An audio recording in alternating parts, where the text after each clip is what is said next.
प्यारे बच्चों, आज हम एक नया चैप्टर शुरू करेंगे अवकल समीकरण, या इसको हम डिफरेंशियल इक्वेशंस कहते हैं। तो आइए सबसे पहले देखते हैं कि अवकल समीकरण होते क्या हैं। अवकल समीकरण, देखिए, यदि किसी समीकरण में स्वतंत्र चर, परतंत्र चर एवं परतंत्र चर का अवकल गुणांक विद्यमान हो तो ऐसे समीकरण को अवकल समीकरण कहते हैं। मैंने बोला कि यदि किसी समीकरण में स्वतंत्र चर, परतंत्र चर एवं परतंत्र चर का अवकल गुणांक, परतंत्र चर का अवकल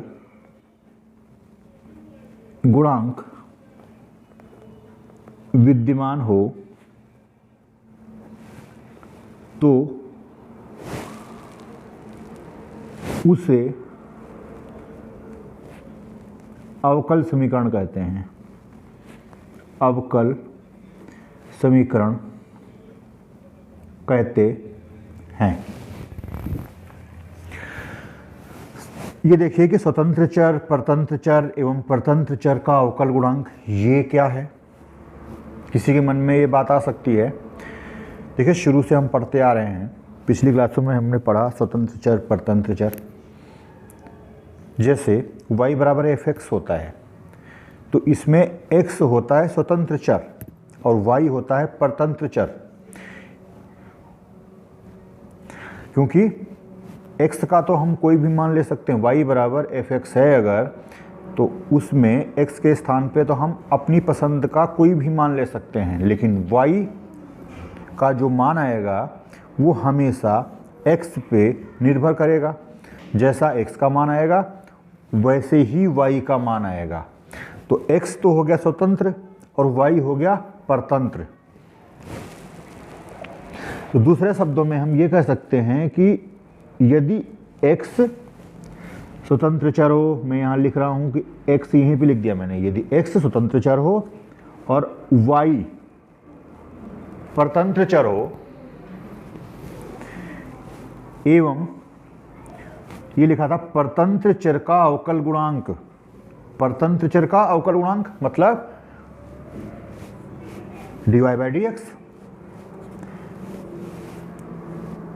तो अब समझ में आ गया होगा कि एक ऐसा समीकरण जिसमें स्वतंत्र चर अर्थात x हो, परतंत्र चर अर्थात y हो एवं परतंत्र चर का अवकल गुणांक अर्थात dy/dx हो, तो ऐसे समीकरण को अवकल समीकरण कहते हैं। जैसे हम अगर उदाहरण लें तो हम लिख सकते हैं dy/dx = x + 5। ये एक अवकल समीकरण है। क्यों? क्योंकि इसमें ये देखिए परतंत्र चर का अवकल गुणांक है, x स्वतंत्र चर है। इसी तरीके से अगर हमें कहा जाए दूसरा एग्जाम्पल लो तो हम लिख सकते हैं dy/dx + x sin x = 0। ये भी एक अवकल समीकरण होगा। अगर तीसरा एग्जाम्पल हमसे कहा जाए लिखने को तो हम लिख सकते हैं d2y/dx2 = 0। इसी तरीके से अगर और एग्जाम्पल हमसे कहा जाए लिखने को तो एक एग्जाम्पल हम ये भी लिख सकते हैं x × dy/dx पूरे का whole square - y dy/dx + m = 0। ये भी एक अवकल समीकरण है क्योंकि इसमें परतंत्र चर का अवकल गुणांक, देखिए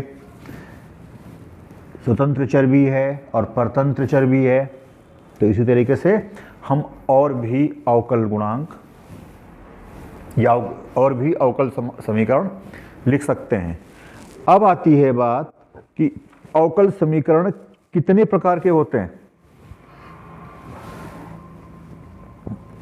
अवकल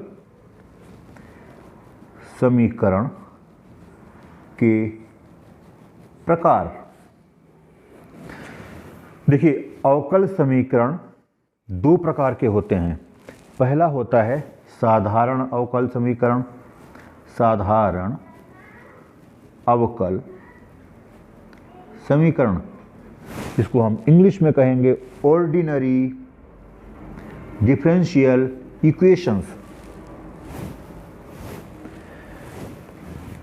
साधारण अवकल समीकरण क्या होता है, इसके अंतर्गत हम लिखेंगे वे अवकल समीकरण, वे अवकल समीकरण जिसमें केवल एक स्वतंत्र चर होता है, जिसमें केवल एक स्वतंत्र चर हो, एक स्वतंत्र चर हो, उन्हें साधारण अवकल समीकरण कहते हैं। साधारण अवकल समीकरण कहते हैं। जैसे हमने जो ये 4 एग्जाम्पल लिए हैं ऊपर, तो इसमें सिर्फ एक स्वतंत्र चर है। देखिए x आ रहा है सब में, तो इन्हें हम साधारण अवकल समीकरण कहेंगे। जो दूसरा टाइप होता है आंशिक अवकल समीकरण, आंशिक अवकल समीकरण, इसको बोलते हैं हम पार्शियल, आंशिक को हम पार्शियल बोलते हैं, पार्शियल डिफरेंशियल इक्वेशन। देखिए आंशिक अवकल समीकरण वे अवकल समीकरण होते हैं जिसमें दो या दो से अधिक स्वतंत्र चर होते हैं, दो या दो से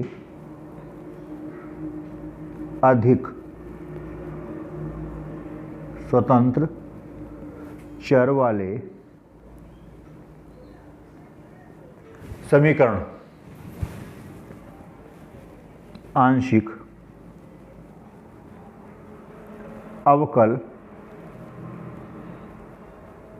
समीकरण कहलाते हैं।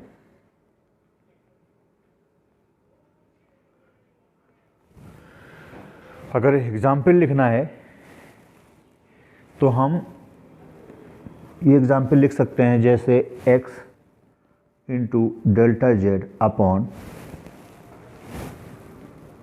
Delta x plus 3 into delta z upon delta y equal to x y. इसी तरीके से अगर हमें कोई दूसरा एग्जाम्पल लिखना है तो हम लिख सकते हैं x into delta z upon delta x plus y into delta z upon delta y equal to 0 लिख सकते हैं। ये जो आंशिक अवकल समीकरण है, ये हम जब हम ऊंची क्लास में पहुंचेंगे बीएससी लेवल में तब पढ़ेंगे। हमें जो पढ़ना है इस क्लास में वो पढ़ना है साधारण अवकल समीकरण, अर्थात केवल एक स्वतंत्र चर वाले अवकल समीकरणों को हमें पढ़ना है, जिन्हें हम साधारण अवकल समीकरण या ऑर्डिनरी डिफरेंशियल इक्वेशन के नाम से जानते हैं। अब हम पढ़ेंगे अवकल समीकरण की कोटि या order of A differential equations. किसी अवकल समीकरण की कोटि या ऑर्डर उसमें विद्यमान उच्चतम कोटि के अवकल गुणांक या अवकलज की कोटि के बराबर होती है। जैसे अगर हम ये ले लें dy बाई डी एक्स बराबर x प्लस 5, इसमें देखिए ये हमारे पास अवकल समीकरण है और अगर इसकी हमें कोटि ज्ञात करनी हो तो हम क्या देखेंगे, इसमें हम देखेंगे उच्चतम कोटि का अवकलज की कोटि क्या है। जैसे dy बाई डी एक्स बराबर x प्लस 5 में इसमें y का x के सापेक्ष सिर्फ एक बार अवकलन किया गया है, तो इसका मतलब है कि इसकी जो कोटि है वो 1 है, कि कोटि 1 है। और अगर हम दूसरा एग्जाम्पल ले लें और वो है d2y अपॉन dx2 पूरे का whole square plus dy by d x plus 3y equal to y square. इसमें देखिए उच्चतम कोटि का अवकलज कौन सा है, उच्चतम कोटि का जो अवकलज है ये वाला है d2y अपॉन dx2, ये वाला होने को तो dy बाई डी एक्स भी है, लेकिन d2y अपॉन dx2 ये उच्चतम कोटि का है अवकलज, और इसकी जो कोटि है वो 2 है। तो इसकी कोटि तो 1 है क्योंकि y का x के सापेक्ष सिर्फ एक बार अवकलन किया गया है, और इसमें y का x के सापेक्ष अवकलन 2 बार किया गया है। तो 2 बार करने से इसकी कोटि हो गई 2। हम देखेंगे उच्चतम कोटि वाला, तो इसका मतलब इसकी कोटि कितनी हो जाएगी, 2 हो जाएगी। इसी तरीके से हम और एग्जाम्पल भी ले सकते हैं। जैसे एक और एग्जाम्पल अगर हम ले लें d2y upon dx2 plus x dy by d x minus 1 बराबर 0, इसकी कोटि 2 हो जाएगी। क्यों? क्योंकि यहाँ पे देखिए d2y अपॉन dx2 भी है और dy बाई डी एक्स है, लेकिन जो उच्चतम कोटि का अवकलज है वो ये वाला है, तो इसकी कोटि हो गई 2। अब आता है अवकल समीकरण की घात। अवकल समीकरण की घात, यह इसको हम बोलते हैं degree, degree of A differential equation.